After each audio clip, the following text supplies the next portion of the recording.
Welcome back to the program. Ladies and gentlemen, today we will talk about the story of North Korea and the threat of North Korea to the United States in East Asia, and how the East Asian chessboard is evolving with new developments that are very tense. So on August 21st, the latest reports said that North Korea has a missile base in Shinpyeong-dong, located close to the Chinese border, only about 27 kilometers away. This base is also 146 kilometers from the capital Pyongyang and about 340 kilometers from Seoul. And according to satellite image analysis, this is a very large-scale facility, with underground tunnels, two-door tunnels for mobile launchers, and it is said to be a very good support for solid-fuel ICBMs. For example, Hwang-Song-18, which means its threat range is the entire East Asia region and the United States territory as well. And this base is also a link in the chain of 15 to 20 undeclared missile bases of Pyongyang. Major media agencies in the world such as W-Storer and The Times, they have all quickly joined in and emphasized the location next to China of this base. It makes any preemptive strike scenario risky, bringing extremely high political risks. Here, there are several layers of risk.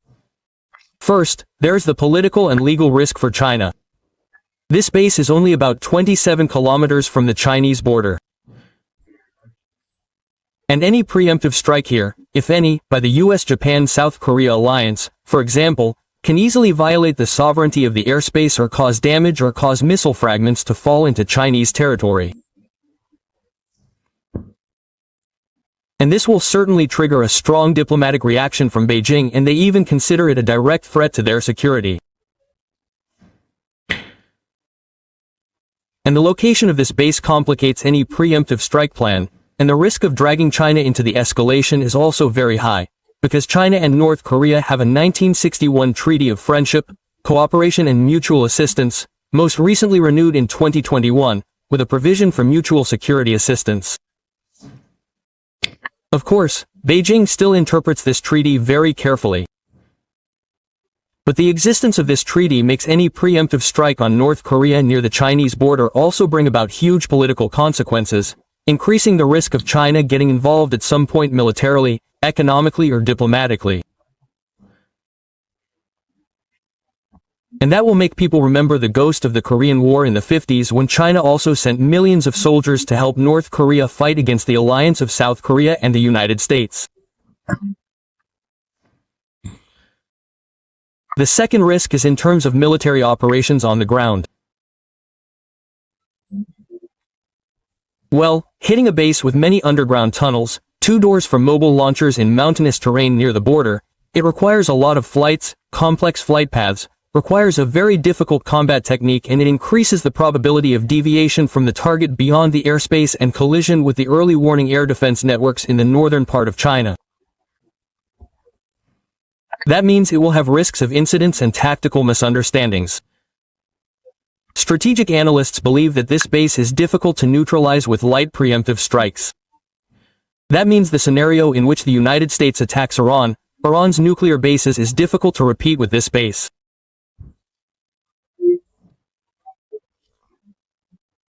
So North Korea's decision to build this base near the Chinese border is also a very careful strategic calculation, and they also have their own strategic reasons.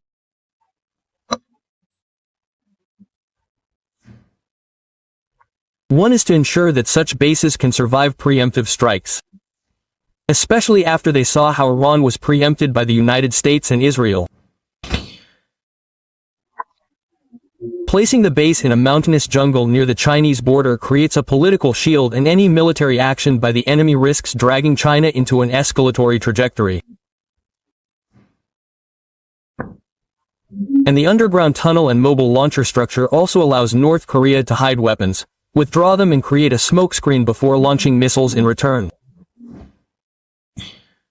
Second, this is a move that shows that North Korea has switched to a solid fuel rapid strike doctrine. Solid fuel ICBMs shorten preparation time, making them difficult to detect and stop. When combined with tunnels and mobile launchers, they can be even more unpredictable. Third, this military base is also a negotiating lever for North Korea. With each new underground tunnel, Pyongyang will increase the price at the negotiating table. To remove those, the price will be higher than yesterday. The cost to the West and the United States will be higher. This is what North Korea does. It tends to take more aggressive escalation measures that are aimed at raising the price at the negotiating table. Having a better position at the negotiating table. According to estimates from the Center for Strategic and International Studies, North Korea's Shinpungdong missile base has the capacity to house 6 to 9 intercontinental ballistic missiles. For example, the Hwasong-15, Hwasong-18, or even an ICBM prototype that has not been publicly disclosed. Each of these missiles is paired with a mobile launcher. And this is the kind of equipment that allows Pyongyang not only to launch quickly but also to hide and spread its forces across the battlefield. Each of these vehicles, when it leaves the base, can meet up with a refueling warhead unit or be mounted at other deconfliction points and launch from anywhere. That increases flexibility and mobility. This is not just a distributed strategy, it is a dynamic deterrent designed to make Washington never sure that it can neutralize the entire threat at once. Remember, North Korea is different from Iran in that they are a nuclear weapons state. If the United States can attack Iran freely, destroy Iran's nuclear facilities without taking much strategic risk of an Iranian response, when Iran has not yet developed nuclear weapons, is approaching that level, then a similar option with Pyongyang could put Washington at a great risk. North Korea has also developed submarines that can launch these nuclear missiles. And the railways and trains can also have mobile launchers and disperse mobile launchers on the ground. In general, North Korea already has a lot of nuclear weapons and it is very difficult to identify and attack all of them, and destroy them at the same time. North Korea is also building a mechanism to counterattack once they are attacked by nuclear weapons. So we see that over the years, the United States has been very tough on North Korea. In fact, the toughness of the United States towards North Korea is many times higher than that towards Iran. But the United States has not yet had a preemptive strike similar to that with Iran. Because simply, the United States is not sure whether North Korea will counterattack or not. So the challenge for the United States is very clear with this military base of North Korea. Because those solid fuel ICBMs, when combined with the mobility of mobile launchers, create a much more complicated problem for the defense side. The preparation time is extremely short, the target is difficult to track, and the launch zone is located close to China, making the possibility of a preemptive strike narrower. Each missile that escapes is a direct threat to the US mainland. And that is a scenario that every US president must consider many times before acting. Strategically, this forces the US to pay a higher price for every coercive option. Not only is it the operational cost of increasing flight hours, increasing the strike force, adding reconnaissance and suppression, but it is also the additional defense cost package of deploying EGS, TSAD systems, dispersing bases, enhancing early warning, etc. All of these are mandatory responses to the threat of a North Korean nuclear counterattack. That means the US must invest more in its defense and warning systems. That is not to mention the so-called expected cost, where every element of the equation skyrockets. The probability of retaliation may be low, but the potential damage is huge, the lives of allies, US territory and regional stability may be threatened. The political cost also increases when it is necessary to build consensus with Seoul, Tokyo and the US Congress. Then the financial market, marine insurance, supply chain is also shocked by just a warning line from the hot corner. So just one base that contains about 10 ICBMs, Pyongyang can impose an invisible but huge cost on the entire US decision-making system. And in the Jan chessboard, that is more important than any button press. Another issue that we also need to analyze is the story of South Korea and Japan. With that mobile network, Pyongyang has put the region in a state of constant alert, forcing Seoul and Tokyo to spend more money on missile defense and increasing the burden on the defense budgets of these two countries. When Seoul and Tokyo are always in a state of living in an alert state, this is a type of cost-imposing strategy of Pyongyang. Every penny that North Korea spends on mobile networks and solid fuel missiles, the opponent also has to spend significantly on surveillance sensors and interceptor missiles. North Korea may not directly attack South Korea or Japan. The fact that they develop and pursue and continuously escalate nuclear technology like this also makes Japan and South Korea have to invest a lot more money in their defense budget. Because you should remember that South Korea and Japan do not have nuclear weapons and must rely completely on the nuclear security umbrella of the United States. So they are passive in this game. They are passive, and clearly the benefit that North Korea gets is the economic erosion of the opponent's budget. Because we know that missile defense is much more expensive than attack. Each target usually requires 2 to 3 interceptor missiles, which require 24/7 radar, storage and maintenance. That's why we see the story in the Middle East that Hamas attacks Israel with very simple rockets, but Israel has to spend hundreds of thousands of dollars for each interceptor missile. Extremely expensive. And like that, it will erode the budget, erode the economy of the country that is defending. North Korea also cannot completely choose Hamas's mark by attacking directly into densely populated areas of both Japan and South Korea. If in the event of a war like that, South Korea and Japan will even bear the political and social burden.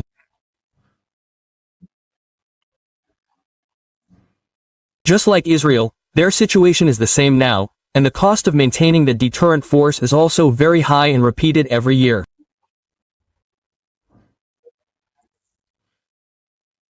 As for North Korea, they don't need much, they just need to maintain a minimum threat capability to keep this area tense.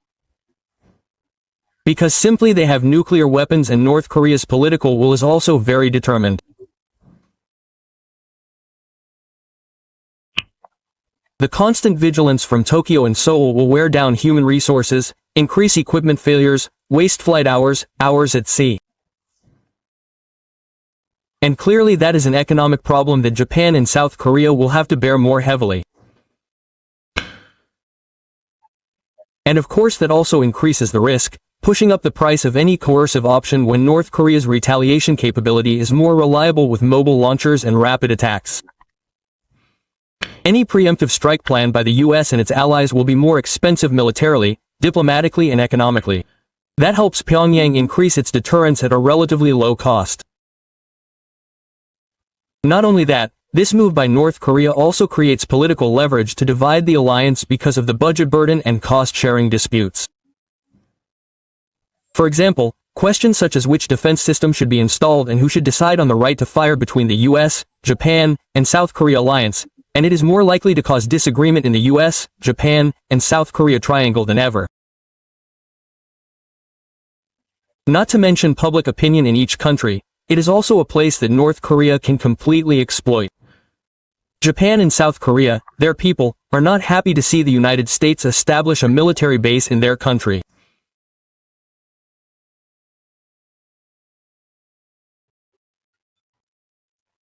North Korea can completely apply the same tactic that Iran used with Israel, using cheap UAVs, short-range missiles or decoys to force the opponent to waste expensive interceptor ammunition and lead to a loss of defense budget.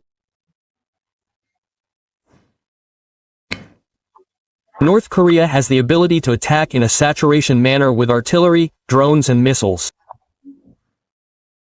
They do not need to be very precise in their saturation attacks. North Korea's tactics are still classic. They do not need to be too precise. They attack in a saturation manner, an attack that focuses on quantity.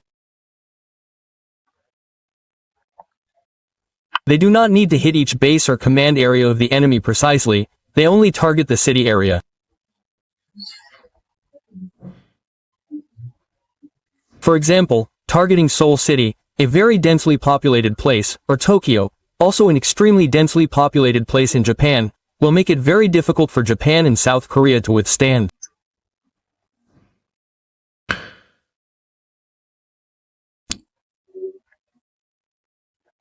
When Seoul and Tokyo have to spend more money but still do not have absolute safety, then the fact that they give in to North Korea to ease sanctions and provide humanitarian aid will be a more attractive option for them.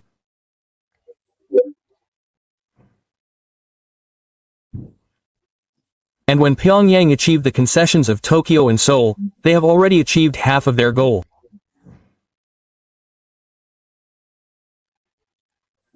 For a long time, people have said that China is nothing more than North Korea being so aggressive because they want to get benefits at the negotiating table, in exchange for economic benefits, and want the United States, Japan and South Korea to stop imposing sanctions on them. And if it is true that North Korea is developing its nuclear program at an increasingly rapid pace, then they will have more value at the negotiating table. Trump has met Kim Jong-un several times, but it has not gone anywhere. The negotiations have not gone anywhere. Now in his second term, will Trump meet Kim Jong-un again to negotiate? We have not confirmed that yet. The fact that Mr. Trump is willing to meet Mr. Putin in Alaska while the Ukraine conflict is erupting in such a tense manner is also a political signal showing that Mr. Trump is willing to listen and work with all leaders, even his opponents, his rival countries. North Korea will be the next problem that Mr. Trump will have to solve after he has solved many difficult problems. North Korea is still the same. They have a doctrine of military first, which means investing first in the army, giving priority to the army. They have millions of soldiers and they have also developed some of their own weapons. Not to mention that they are also sponsored by China and Russia. Recently, the relationship between Russia and North Korea has become even closer, when North Korea directly sent troops to the battlefield in that sea area to help the Russian army repel the Ukrainian army occupying that sea area. So, well, they are a very underdeveloped economy, but they have a very well-funded military, so they are using that very well-funded force to force the two large economies next to them, Japan and South Korea, to spend more, to be more vigilant, and they will create asymmetrical leverage for themselves.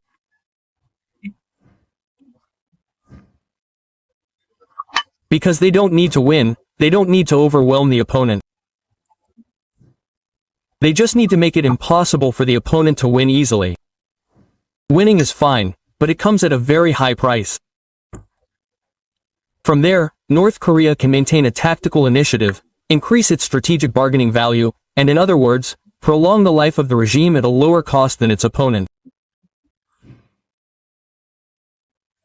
Another issue that we need to address is the issue of China.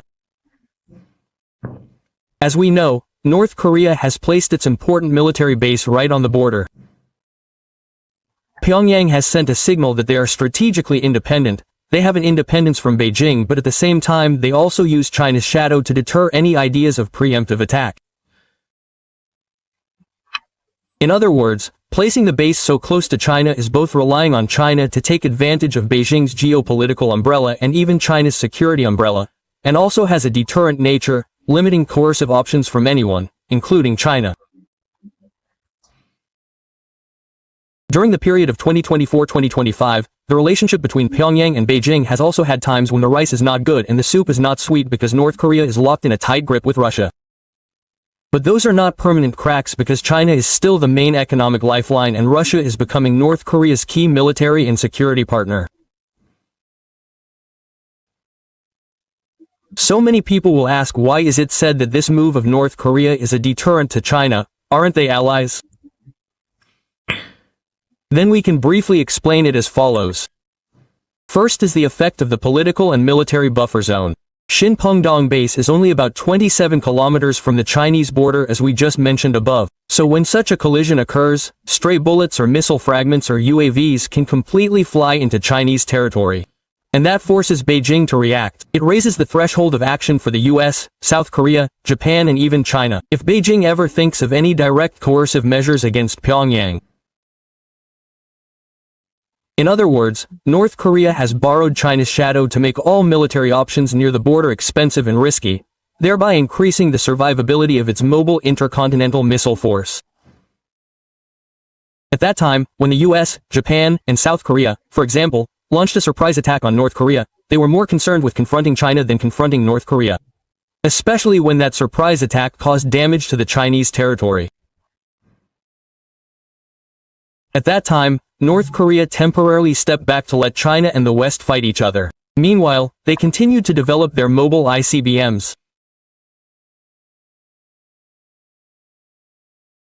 We just mentioned the 1961 treaty between North Korea and China, and I would like to emphasize to you that it still exists and is still in effect, but it is a double-edged sword. Beijing once emphasized that it would protect North Korea in that mutual assistance treaty if North Korea was attacked first. And this is what makes China extremely cautious with any scenario of forced border control. It is a form of indirect deterrence from Pyongyang to Beijing. And as you can see, this North Korean base can be said to be a multi-strategic chess piece. It helps increase the survival of ICBMs, increases the cost of coercion of the opponent, and borrows the shadow of China to raise the threshold of attack. But in reality, it is not without loopholes. So where are its loopholes? Now we will continue to analyze. The first loophole lies in the launch preparation sequence. All ICBM launch vehicles at Sinpongdong must move from the tunnel to the launch position. A mandatory phase, and that is what makes it impossible to hide completely. This is the time when it is most easily detected. Satellite imagery, ground sensors or ISR signals can help to catch this movement, creating opportunities for jamming, interception or delay activities right on the move. The second loophole is the dependence on the command and control system. Every launch requires two-way communication from the command center to the launch vehicle. And the non-fire intervention can be said to be cyber attacks, radio jamming, cutting the supply chain or disrupting the supply chain of positioning equipment. It can all disrupt. On the US side, they confirmed that this is part of the strategy to defeat the missile. That means they act before the missile is launched. Another gap is the political buffer zone near China. This base is located close to China. It is both a diplomatic shield, but it is also a weakness. Because it is close to Chinese territory, even a preemptive strike carries the risk that Beijing will have to react. And every time Pyongyang pushes the threat threshold around this area, they are also under pressure to restrain from China. China clearly does not want to be a risk to themselves. They do not want to be involved in this story. They are worried about instability spreading across the border, so they will also restrain North Korea. The fourth gap is about industrial logistics. An ICBM cannot function without raw materials. These are composite fibers, adhesives, machine tools, and positioning components. These are things that North Korea cannot produce entirely on its own. And this supply chain often goes through shell companies, ghost companies, intermediaries, insurance systems, small banks, and that is where secondary sanctions can cut off the supply line at the source. And the fifth gap is the multi-layered missile defense decoy system. We know that North Korea uses cheap UIVs and mock-ups to wear down radars and interceptors, but its effectiveness depends entirely on the ability to ignite. Meanwhile, the defense system of the US, Japan, and South Korea is expanding rapidly from the multi-layered BMD Blade SM-3, Park 3 to the Tomahawk missile and the kill chain. It is impossible to eliminate the risk completely, but it will reduce the probability, the net, and increase the price of each adventurous behavior of Pyongyang. The problem is, hasn't the US already attacked and destroyed Iran's nuclear facility in a spectacular way? Why is the flat-out base hunting with North Korea not an optimal option and not necessarily feasible? Because this Sinpongdong base is not a stationary point for bombing. Its mobile launchers can be dispersed outside. And attacking a large infrastructure near the Chinese border also affects China's interests and airspace. Major newspapers all emphasize the location and political risks in the preemptive scenario when it is located so close to China. And even when attacking a fixed facility like the case of Iran, the effect is usually only to delay or temporarily reduce the capacity, but it does not destroy the program. These countries have had to prepare for that option. They certainly have to prepare for the option of the US launching a preemptive strike. They may not be able to keep the hardware, but they can move the software. They will move everything that can be evacuated. For example, Iran has moved the parts of enriched uranium. As for North Korea, their base is even more flexible and geopolitically sensitive. So a decision to flatten a North Korean base is an emotional action, and it will be less effective and riskier. Everything we have just analyzed is a military analysis. But the US does not only have the military to suppress North Korea, they still have other strategic cards, which are foreign economics. In particular, they can break the two umbrellas of North Korea, Russia and China. Because in the long-running confrontation with Pyongyang, Washington is now not only focusing on North Korea itself, but they have also launched a complex network of actions, hitting the intermediary and logistics links, aiming to block all the ways to bring finance, technology and weapons to the Kim regime. The first blow must be mentioned is the attack on China of the intermediary stranglehold. The focus of this attack is the ecosystem of brokers, shell companies, and local Chinese banks. These are the units that are secretly trading coal, metals, and dual-use components with Pyongyang. The US does not directly target Beijing, but they use the powerful weapon of secondary sanctions, removing dollars from repeat offender banks and increasing the cost of insurance for ships related to North Korea. The legal basis is there, including Security Council Resolutions 1718, 2375 and 2397 that allow for oil import restrictions and bans on dual-use sectors of North Korea. And the US could also have a diplomatic mission when they can use oil price stability as a bargaining chip with China, forcing Beijing to tacitly support border control and strategic ports in the story of sanctions against North Korea. And the fact is that China has been dissatisfied with North Korea's nuclear program for many times, and they have also participated in the sanctions plans of the Leahy Kwok Council. That is the first strike. The second strike is to cut off the Russia-North Korea logistics corridor. Since Russia has been pushed out of the Western financial system, Moscow has turned to Pyongyang to exchange ammunition, currency, and labor. The US could tie North Korea directly into the sanctions framework that Russia currently has, targeting ports like Vladivostok, the Brazilian Railway, Kazan, or the regional bank. The goal is to make every shell, every mobile launcher that Russia imports from North Korea pay a high-risk fee from insurance to transportation. The third move is to squeeze the pressure point at sea. Instead of seizing ships in the middle of the sea, the US tactic is to attack trade compliance, forcing the international payment system to reject violating ships, using fake ice signals to change flags or illegally refuel. This strategy has been applied effectively with Iran and Russia. The US does not need to fire a shot but has made every shipment of coal, oil or weapons to Pyongyang a risky gamble. The fourth is to prevent from the root, attacking dual-use components. We know that the key to North Korea's ballistic missiles lies in components that they cannot produce themselves. Those are ultra-precision bearings, missile adhesives, composites, electronics, positioning, etc. The US and its allies can trace agents from China to Southeast Asia, use customs data to disrupt this supply chain to North Korea. The fifth is the invisible money flow, cryptocurrencies and anonymous IT forces. We know that North Korean hackers are very famous. In 2024, they were responsible for stealing about $1.34 billion in cryptocurrencies, and this has become a huge source of foreign currency that is difficult to control. Although North Korea is under sanctions, they still have foreign currency income thanks to the development of hacker teams. The North Korean hacker team is probably second only to China and Russia in terms of reputation. The US can coordinate globally to blacklist wallet addresses, force exchanges to cut off links, and at the same time hit the North Korean programmer force that is being hired remotely under fake identities at foreign companies. Attacking the force that the technology spies attack the North Korean hacker force is also cutting off their very important source of foreign currency. With 5 simultaneous attacks like that, from banks, supply chains, sea routes to cyberspace, the US and its allies are rebuilding a tighter siege than ever around Pyongyang.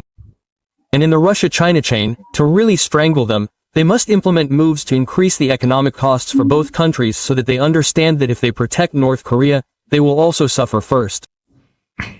With China, it is turning a blind eye in the border area into a specific legal and financial risk for local businesses. And with Russia, it is attaching sanctions against North Korea to the Russian framework so that all flows of weapons and money from Pyongyang to Moscow are taxed with increased risks. In general, breaking the Russia-China relationship is also within control. The United States is also having a similar strategy to target the axis of evil: Iran, North Korea, Russia, China. In saying that, we understand why President Trump is trying to divide the relationship that is the bedfellow of both Russia and China. So when Russia and China break up, North Korea will naturally lose its support. Trump clearly understands that tightening foreign economic relations does not require any bullets, but it requires synchronous implementation and a precise point of impact on the Chinese link and the Russian-Chinese corridor. However, there is also a problem here, which is that when Pyongyang becomes more aggressive, both China and Russia are at risk of being affected through many risk channels, from sanctions, security accidents to the chain reaction of the US, Japan, and South Korea. Therefore, both Russia and China cannot let North Korea run wild. They also have to restrain North Korea. Enterprises, banks, shipping lines in China, on the border of Liaoning, Jilin or in the Russian Far East that are involved in transporting coal, oil, and components for North Korea are vulnerable to secondary sanctions. And just a few typical cases like that will increase the cost of insurance capital in USD of the border area.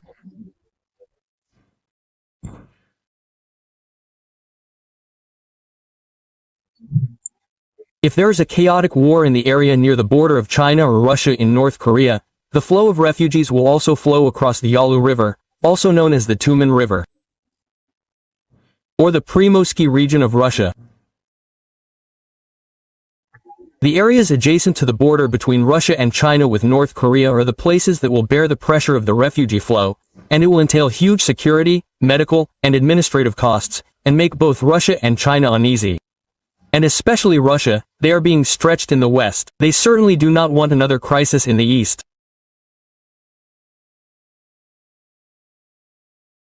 North Korea's missile tests and failed satellite tests also put pressure on both Russia and China. There are even rumors that North Korea is about to conduct another nuclear test.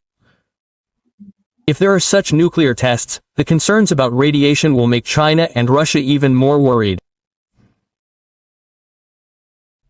And if North Korea continues to escalate like this, it will also turn Northeast Asia into a new hotbed. Japan and South Korea will also accelerate their military programs, accelerate their missile defenses, and be more wary of Russia and China, which they know are behind North Korea. It will push Japan and South Korea closer and closer to the United States, and that will narrow China's deterrence space in the Western Pacific. And it will narrow Russia's freedom of action in the Far East, while the United States, Japan, and South Korea will pay more attention to Northeast Asia. China is that they like that no one pays attention to them so that they can freely act and impose the rules of the game in the lands they want to expand. So now they don't want North Korea to become a focal point for the US and its allies to focus on. And North Korea is an outpost of China. As we know, looking at the world map, we see that this North Korea, this Korean peninsula is like a chicken's beak. China is a big chicken. One leg is Hainan Island, one leg is Taiwan. Many people compare it like that, but China has not yet unified Taiwan, so that chicken only has one leg. And the chicken's beak is on the Korean peninsula.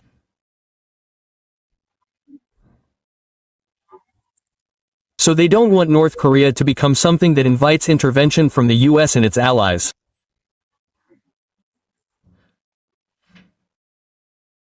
They don't want that.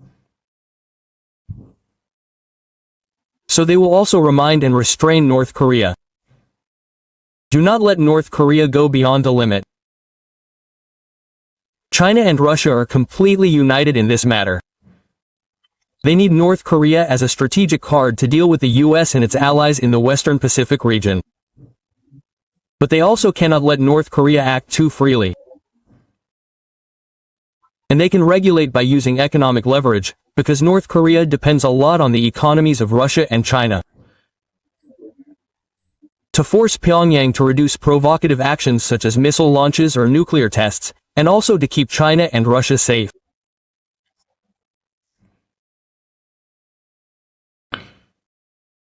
And all of those signals are advantages that can be exploited by Mr. Trump. That is, turning China and Russia's need for self-defense into a lever to coerce foreign economic relations with North Korea.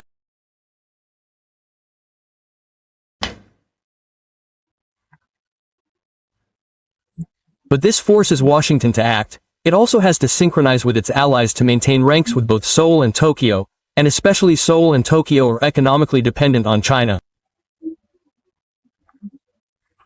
This is an extremely complicated game in Northeast Asia. Although South Korea and Japan are military allies of the United States, economically they are more dependent on China. So their military moves cannot be too extreme. They also have to swing between the United States and China. And if we look deeper, we see that Trump in this second term is completely different from Trump in his first term in terms of focus and priority with North Korea.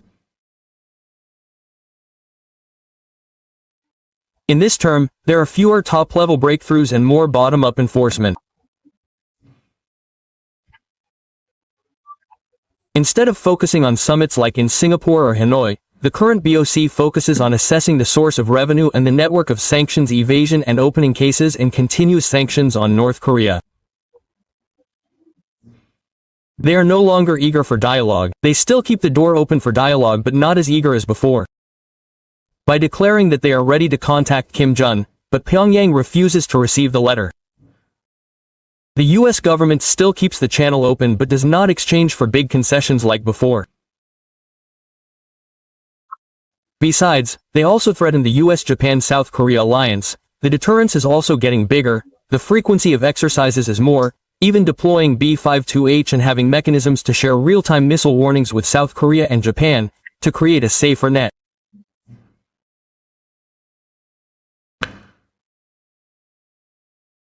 In addition, as we have analyzed, the US also puts pressure on Russia and China so that Russia and China can also put pressure on North Korea.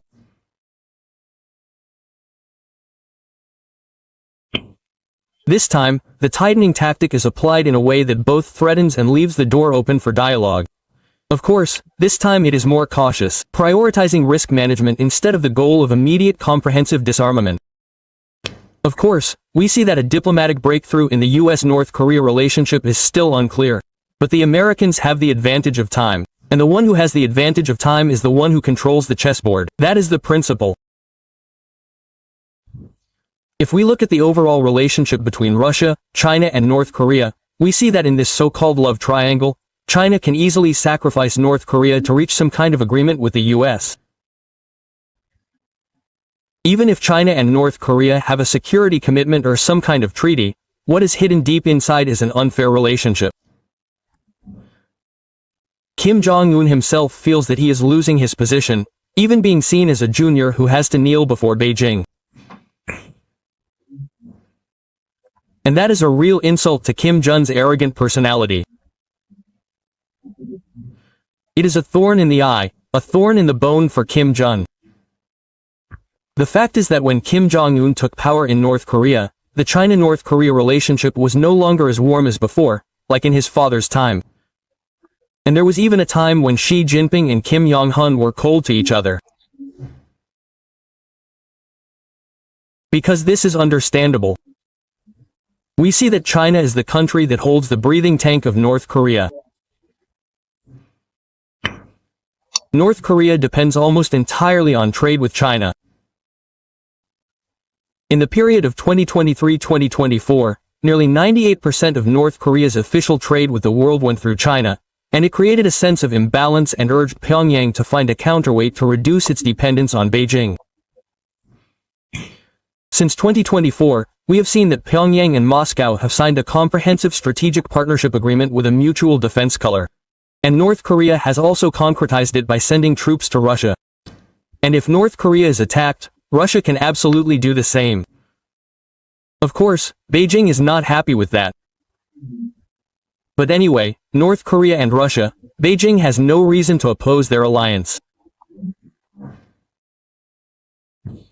Russia is trying to help North Korea with political measures. For example, it vetoed the United Nations sanctions monitoring mechanism against North Korea. Oh, and the flow of North Korean ammunition and goods to Russia, recorded by open-source investigations using container ship data, shows that it is skyrocketing. And this gives Mr. Kim Jong-un a new diplomatic and security shield outside of China's shadow. North Korea is actively diversifying, finding another umbrella to reduce its dependence on China. And in the 2024-25 period, we see Kim Jong-un reaching out more towards Moscow. What if one day Pyongyang goes too far? Many people ask. I think it is possible that Trump will strike a warning blow to Kim Jong-un, but it will not be direct. In modern confrontation strategy, an effective blow does not necessarily have to be aimed directly at the opponent but can be aimed at other things, breaking their support points. And North Korea's biggest support point right now is China. And in the Trump era, it is very possible that the United States will use the pretext of Pyongyang's nuclear threat to put strong pressure on Beijing, forcing China to tighten its unruly ally. In fact, Zhang Nan does not want the Northeast China region to become an unstable battlefield, especially when North Korea is getting closer and closer to Russia. And the alliance within the Russia-China axis is ultimately temporary and full of mutual suspicion. It is a temporary alliance.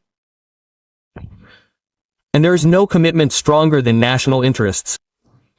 In every triangle of power from the Soviet Union to today's confrontation, alliances are just tools. They are not chains, they are not commitments. Even when Beijing and Moscow offer security guarantees to Pyongyang, their priority is still to stabilize their borders, their internal affairs, and not to be dragged into crises initiated by others as long as nothing harms their interests. That is all they need. So, when Washington coordinates with its allies to launch economic, financial, supply chain, insurance or logistical sanctions on North Korea, what they are really targeting is not the missiles but the logistical blood vessels that create those weapons, those missiles of North Korea. And that is a very Trumpian style of attack, very true to Trump's style. Not using guns and bullets but using trade, economics, using non-military measures.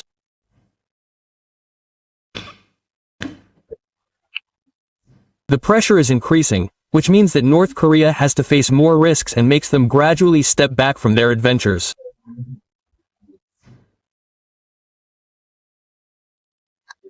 And even Beijing now, no matter how much they want to cover up for North Korea, will have to rethink whether they should continue to bear the consequences for a country that never really listens to them.